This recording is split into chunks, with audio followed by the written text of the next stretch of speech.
So today we're going to be taking a look at Queen Amidala based upon her appearance from the Phantom Menace for the Vintage Collection.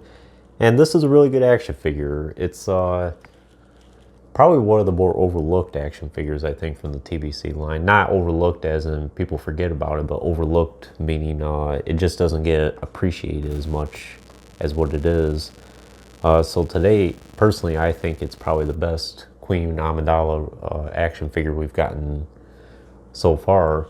And as far as I can tell, this is probably going to be the only time we get a Queen Amidala in the Vintage Collection. So I don't think this is actually Padme. This is her decoy in this particular scene and outfit.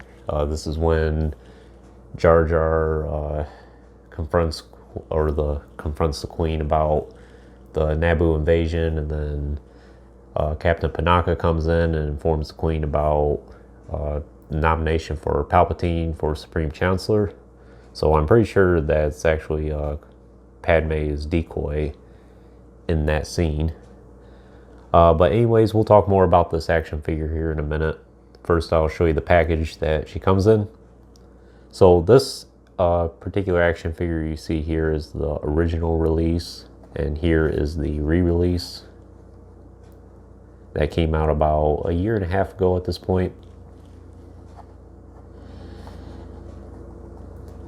So I think this is one of the few action figures where the photoreal actually did really good for this release. You can see there that looks really nice.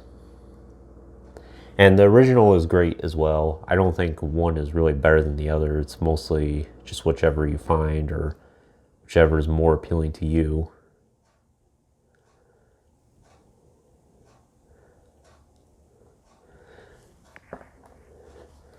Nice image of Queen Amidala there. I got this one at Walmart back when it was first released, the re-release that is, and I actually got this at, if you're from the Midwest, you know the grocery store Myers. I got this around 2012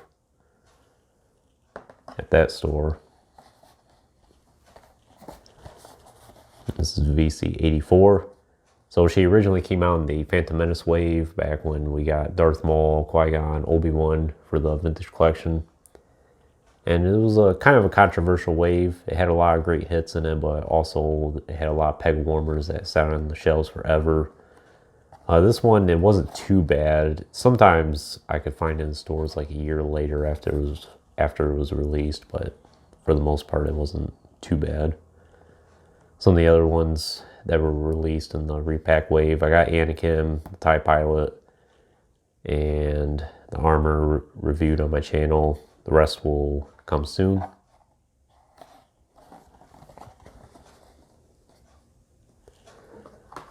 So that's the package. So for the most part, it's a pretty basic action figure. There's not a whole lot going for it. It's mostly a statue, but for what it does have going for it, it's really nice. It has a lot of great detailing in it, as you can tell. I suspect this is probably heavily inspired by a geisha from Japan.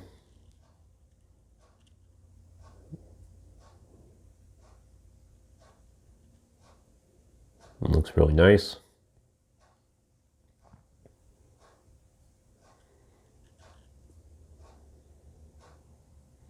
Nice flow in her robes.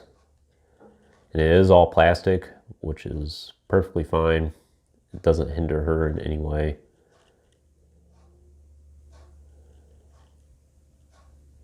Nice detailing in her robes there. Nice designs.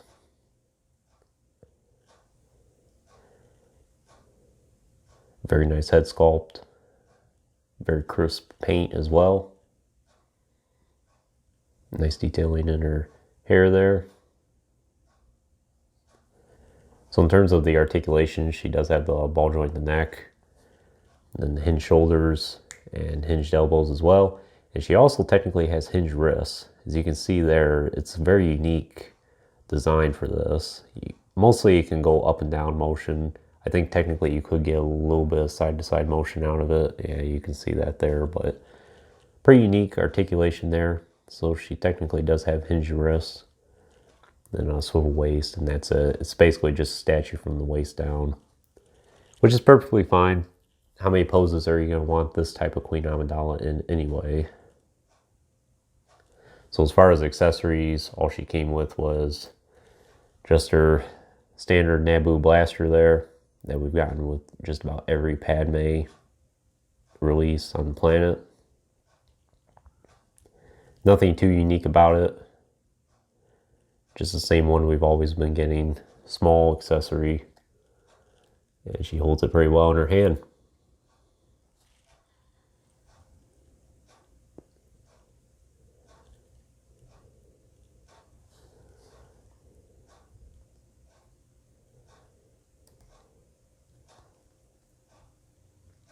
And for being a statue action figure, I think the articulation's pretty good.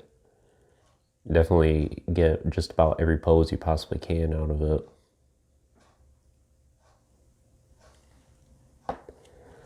So I'll do a quick side-by-side comparison with the TVC Naboo Royal Guard. And they look really nice together. I wish we could get a few more Naboo Royal Guards in the TVC line. Maybe a Panaka and Typho definitely could deserve a release, but I doubt that's going to be happening anytime soon.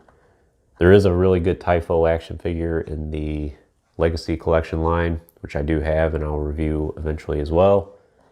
And the Panaka from the Phantom Menace line, that's a really good action figure as well. I just had that featured in a top 10 video for underrated action figures if you want to check that out. But anyways, that's all there really is to say about this action figure. Would I recommend this Queen Amidala for your collection? I definitely would.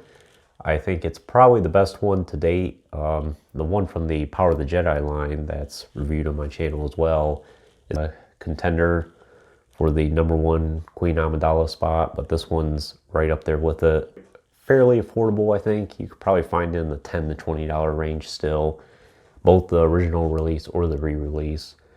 I can't really recommend one over the other for you. Like I said, I think whether it has the photoreal or not, it still looks really good. The photoreal does look really nice on this, but it's not one that makes or breaks the action figure or really enhances it in any way. It just, you look at it and it's like, oh, that looks really nice. But the original is just as good, I think. But anyways, that concludes this review. I hope you enjoyed it. Stay tuned for more reviews in the future. There will be plenty more to come. And if you haven't already, please like the video and subscribe to the channel. Greatly appreciate it. And check out the Instagram link in my description as well. And thanks for watching.